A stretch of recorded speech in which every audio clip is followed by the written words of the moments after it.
mar mondo mi onon kata omak contribution mar SHIF monego bedni chakore dwe mar adek mano mar higani.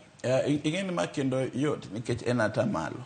Wang'e ka in Joyce titiyo e Ramogi ka wang'e ni chamo pesa mar okam kata ber mana siling apar to wang'e atamalo 2.75 2.75 manyiso ni ng'ade yot nikech en gima iketa jok machiwo osara gi gin gi gima iluongo ni Excel.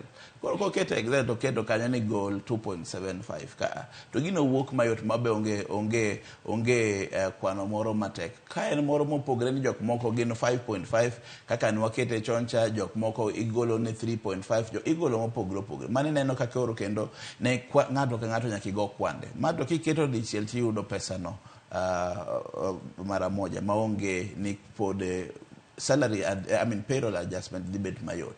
To kendo king'iyo ng'enyne iyudo ji 554% atamalo 54 kendo margi dhi dok piny manyiso ni gin kendo gidhi adhiya ka gibuonjo ka giwuok ka giyudo ka gineno payslip.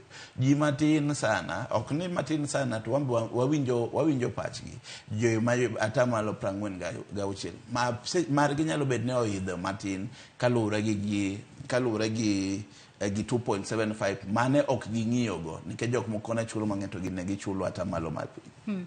Hezron, ng'ato bende openjo ka ni jogo matimo ohala to biro konyo nade e wachni mano mar SHIF?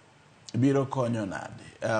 Jogo matimo ohala ing'eni ohala kendo gima ber kalure gi chike mag Kenya. Kitimo ohala tiyudo yuto ni moro, yudo gima waluongo ni profit ewi ohandini. Kata yudo ohala ewi biashara mitimoni. Onego bed ni golo osuru. Donge. Koro kiseche mi golo osuru ni to imbo onego bed ni ng'eyo ni seche ma golo osuru ni